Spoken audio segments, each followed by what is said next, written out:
Hi class, this video is designed to discuss your signature assignment with you. And so you'll notice here you have a new button.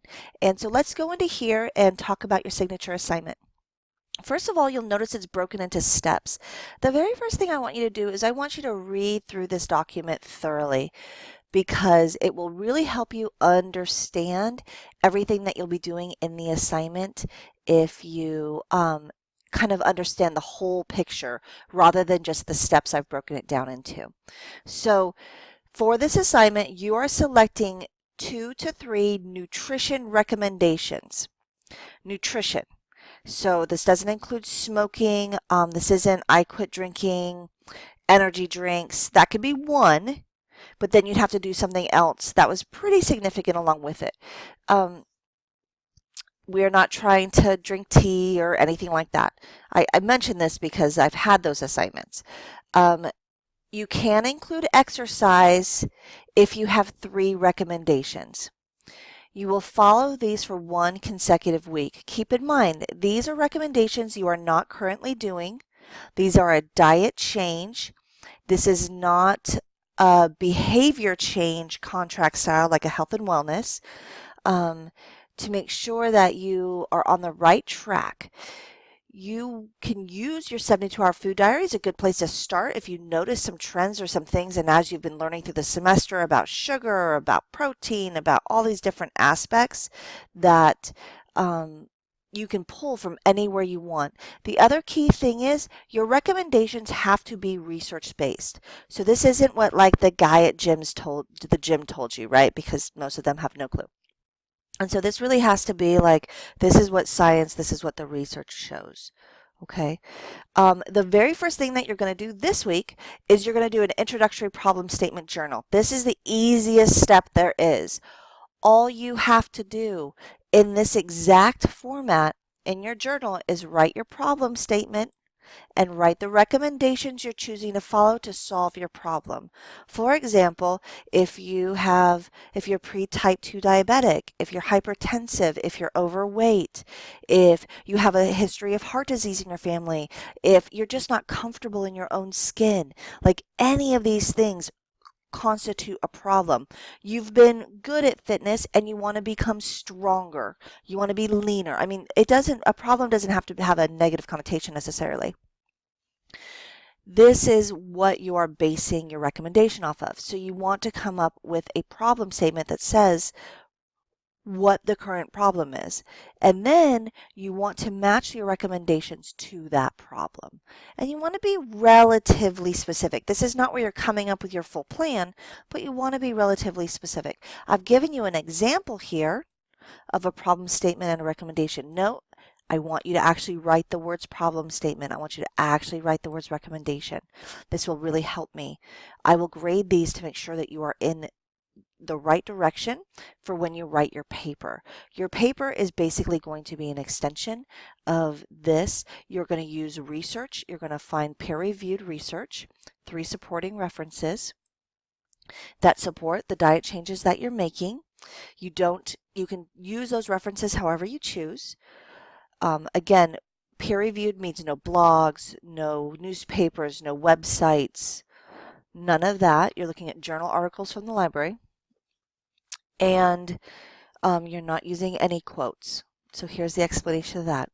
Step 2, which we will begin mid next week, is you are going to do a discussion board and you're going to talk about your plan of action. So this is the thing about when we change something. If it was easy to change something, everyone would do it. And most of your diet changes are going to take planning on your part. The mistake that people make when they're trying to change their diet is they don't know what to do. They think, well, I'm going to stop eating all sugar. But then like, well, what do I actually make? What foods do I buy? I don't know how to cook dinner tonight. And so the idea behind a plan of action is you're going to spend time before you start deciding, okay, I found these recipes. I'm using Pinterest. I got this cookbook online. I went to the library and I checked this book out. And you are going to create a very detailed. A detail is going to look different for everybody. And so your detail will look different than someone else's detail, but it has to be maximized for you. So it would not be enough to say, I'm going to come up with some recipes. Nope, I want you to actually tell me exactly what you're making. Okay, so to the point, as much information as possible. And then you're going to get feedback from your team members on this so you can, when you're instituting the actual change, you are set to go. So then you are going to do the diet change for 1 consecutive week. You are recording all of your food and all of your activity in the diet analysis program.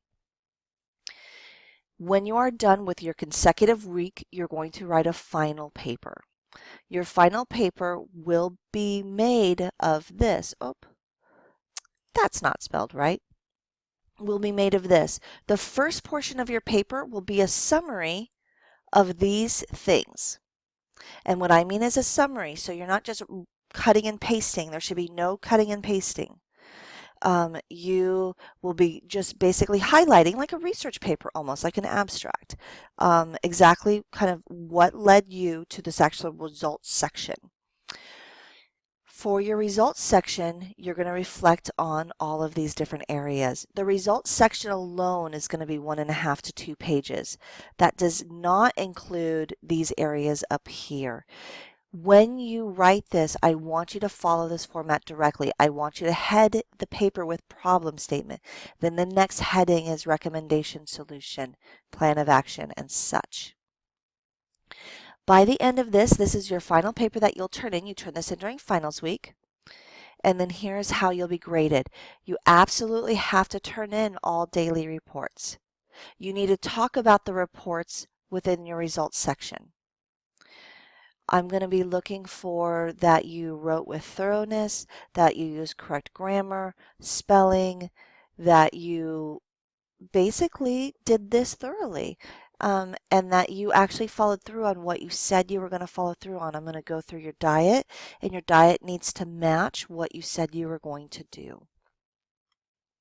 Okay, so that's it. As we step further and further, I will continue to ask questions. I just wanted to give you an overall summary of this whole project. Note, it's 130 points, but it's worth 20% of your grade. So this is a super big deal. And this is also why we do it in chunks, so I can help you very early on if maybe you get off track.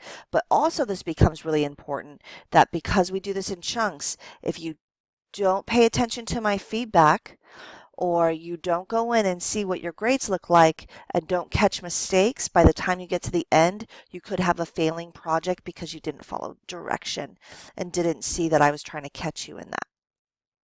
So I hope you have a wonderful week, and this will be a great project. Take care.